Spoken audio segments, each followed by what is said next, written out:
नमस्कार दोस्तों, कहानियाँ जीवन की में आप सबका स्वागत है। मैं जब सिर्फ 14 साल की थी तब मुझे यह भी ठीक से नहीं पता था कि जिंदगी क्या होती है, सपने कैसे देखे जाते हैं और डर के अलावा किसी एहसास को कैसे समझा जाता है। उसी उम्र में मेरी दुनिया उजड़ गई थी। मेरी बड़ी बहन साक्षी ने एक बच्चे को जन्म दिया और उसी पर इस दुनिया से चली गई। घर में रोने की आवाजें थी, मातम था, हर कोना सूना हो गया था। माँ की आंखें जैसे पत्थर की हो गई थी और पापा अचानक बूढ़े लगने लगे थे। मैं खुद एक बच्ची थी, लेकिन मुझे किसी ने बच्ची नहीं समझा। सबकी नजर उस नवजात पर थी जो माँ की छाती से लगी बिना ही इस दुनिया में आ गया था। सब कहते थे कि बच्चे को संभालना है, बच्चे को माँ चाहिए, लेकिन कोई यह नहीं पूछ रहा था कि मुझे क्या चाहिए। मुझे किसने पूछा कि मैं क्या महसूस कर रही हूँ।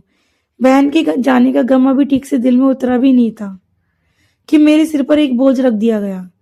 घर वालों ने तय कर लिया कि मेरी शादी मेरे जीजा अर्पित से कर दी जाएगी ताकि बच्चे को माँ मिल जाए। मैं बहुत रोई थी। माँ के पाँव पकड़ लिए थे, कहा था मैं बहुत छोटी हूँ, मुझे डर लगता है, लेकिन मेरी आवाज रिश्तों की मजबूरी के नीचे दब गई। सबने कहा ये कुर्बानी देनी पड़ेगी। मैं नहीं समझ पाई कि कुर्बानी हमेशा लड़कियों से क्यों मांगी जाती है। शादी हो गई। जिस रात को सौगात कहा जाता है वही रात मेरी जिंदगी की सबसे डरावनी रात बन गई। अर्पित मेरे पास आए थे, लेकिन मेरे शरीर में डर के अलावा कुछ नहीं था। उस वक्त बच्चा रोने लगा और मैं किसी सहारे को पकड़कर उस बच्चे को गोद में ले बैठी। सारी रात उसे बहलाती रही, खुद रोती रही। माँ अपने कमरे में बेहोश पड़ी थी और पापा दरवाजे के बाहर खड़े खामोशी से सब देख रहे थे। अर्पित उस रात कुछ कहे बिना चला गया और उसके बाद महीनों तक हमारे घर नहीं आया। शायद वह भी टूट चुका था, शायद वह भी इस रिश्ते से भाग रहा था। वक्त बीतता गया और बच्चा मेरी गोद का हो गया। उसे मेरी गंध की आदत हो गई। मेरी आवाज सुने बिना वह चुप नहीं होता था। मैं उसकी मम्मी बन गई थी बिना माँ बने। 17 की उम्र जाते आते आते मैं जिम्मेदारी में दब चुकी थी। पढ़ाई, खेल, सब शौक छूट चुके थे। माँ की तबीयत अक्सर खराब रहती थी और पापा दुकान में लगे रहते थे। बच्चा मेरे बिना एक पल भी नहीं रहता था। तभी मेरे लिए रिश्ते आने लगे। माँ ने अर्पित को बुलाया और कहा कि अब मेरी शादी कहीं और करनी होगी। उस दिन अर्पित ने जो कहा उसने मेरी किस्मत हमेशा के लिए बदल दी। उसने कहा कि अगर बच्चे की माँ चाहिए तो मुझसे ही शादी कर लो। माँ चौंक गई थी। मैं सन रह गई। घर वालों ने इसे ही सही समझा। सबने कहा बच्चा सुरक्षित रहेगा, घर बिखरेगा नहीं। मैंने विरोध नहीं किया, क्योंकि उस मासूम को छोड़ने का ख्याल मुझे तोड़ देता था। दूसरी शादी बहुत सादगी से हुई। मैं अर्पित के घर आ गई। दिल में कहीं उम्मीद थी कि शायद अब मुझे अपनी पत्नी का दर्जा मिलेगा, लेकिन पहले दिन उसने मेरी उम्मीद तोड़ दी। उसने साफ शब्दों में कह दिया उसके दिल में सिर्फ साक्षी है और मैं सिर्फ उसके बच्चे की माँ हूँ। उसकी बीवी बनने की कोशिश ना करूं। वे शब्द मेरे दिल में ऐसे धसे जैसे किसी ने सीने में कील ठोक दी हो।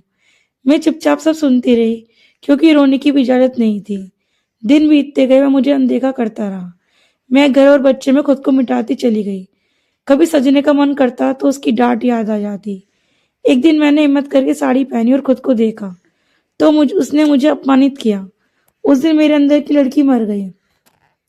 मैंने रंगीन कपड़े जला दिए, चूड़ियां पहनना छोड़ दिया, आईने से नजरें चुराने लगी। मैं सिर्फ एक जिम्मेदारी बन गई थी। साल गुजरते गए, बच्चा बड़ा होता गया और मैं अंदर से खाली होती गई। किसी ने नहीं पूछा कि मैं खुश हूं या नहीं। सब कहते थे सब कुछ तो है, फिर क्या कमी है। लेकिन किसी को यह समझ नहीं आया कि औरत सिर्फ रोटी, कपड़े, छत से जिंदा नहीं रहती। उसे प्यार, सम्मान और अपनापन भी चाहिए होता है। और मेरे हिस्से में सिर्फ खामोशी आई थी। उसी खामोशी के बीच उसे एक दिन उसने मेरे लिए चूड़ियां लाई और वहीं से मेरी जिंदगी ने एक नया मोड़ की तरफ बढ़ने लगी। चूड़ियों वाला दिन बीत गया था, लेकिन मेरे भीतर कुछ जाग चुका था। शायद वो औरत जिसे मैंने सालों पहले अपने हाथों से दफन कर दिया था, वह धीरे धीरे सांस लेने लगी थी। अर्पित ने उस दिन कुछ नहीं कहा, लेकिन उसकी आंखों में एक अजीब सी बेचैनी थी। वह मुझे बार बार देख रहा था, जैसे पहली बार मुझे ठीक से देख रहा हो। मुझे फर्क नहीं पड़ा, क्योंकि मैंने बहुत पहले उम्मीद करना छोड़ दिया था। अब मैं सिर्फ बच्चे की माँ नहीं, बल्कि खुद की माँ भी बनना चाहती थी। अगले कुछ दिनों में मैंने महसूस किया कि अर्पित बदल रहा है। बहुत धीरे धीरे, बिना किसी ऐलान के। वह सुबह मुझसे पूछने लगा कि चाय पीऊंगी या नहीं। रात को देर हो जाए तो मैसेज कर देता कि खाना खा लेना। ये छोटी छोटी बातें थी, लेकिन मेरे लिए हैरानी भरी थी।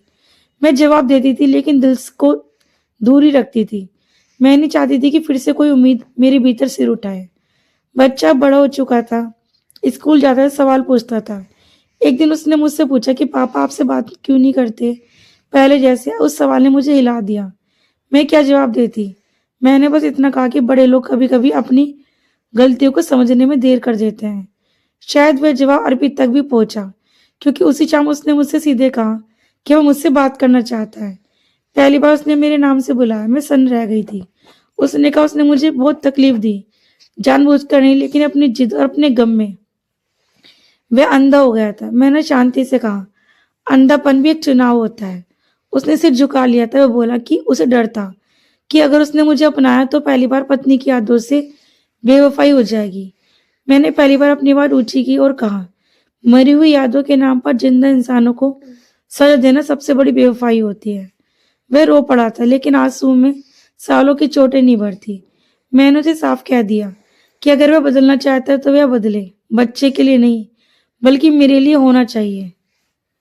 दिन बीतने लगे और अब मैंने खुद पर काम करना शुरू कर दिया। मैं दोबारा पढ़ाई का फॉर्म भरा।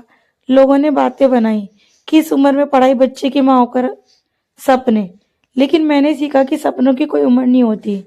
अर्पित ने पहली बार बिना सवाल किए फीस दी। मुझे कॉलेज छोड़ने लगा।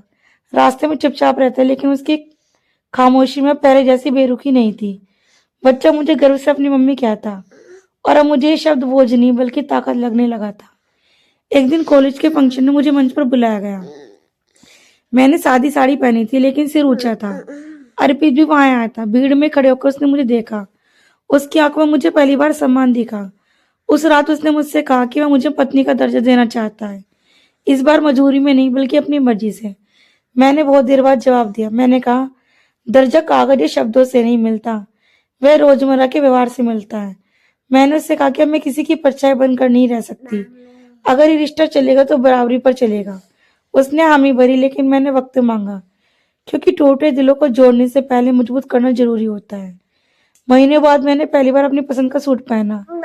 आईने में खुद को देखा और मुझे वो लड़की नहीं दिखी जो कभी डर के साए में जीती थी, बल्कि एक औरत दिखी जो अपने दर्द से गुजर कर खड़ी हुई थी। अर्पित ने मुझे देखा तो नजरें झुका ली। शायद उसे अपनी गलती का पूरा एहसास हो चुका था। उस दिन मैंने पहली बार खुद को चुना था। रिश्ते बाद में आते हैं, आत्मसम्मान पहले आता है। आज मेरा घर वही है, लोग वही हैं, लेकिन मैं बदल चुकी हूँ। अब मैं सिर्फ किसी की माँ या किसी की पत्नी नहीं हूँ, मैं अपनी पहचान हूँ। और यही मेरी सबसे बड़ी जीत है, क्योंकि जब औरत खुद को पा लेती है तो कोई भी रिश्तों से तोड़ नहीं सकता, मजबूती करता है। दोस्तों, क्या मैं सही कह रही हूँ गलत? अपनी राय कमेंट बॉक्स में जरूर बताइएगा। अगर ये कहानी आपको अच्छी लगी हो तो प्लीज़ इस वीडियो को हाइप, लाइक और शेयर कीजिएगा। ऐसी और अच्छी कहानी सुनने के लिए मेरे चैनल को सब्सक्राइब करें। राधे राधे दोस्तों, कल फिर मिलते हैं एक नई कहानी के साथ।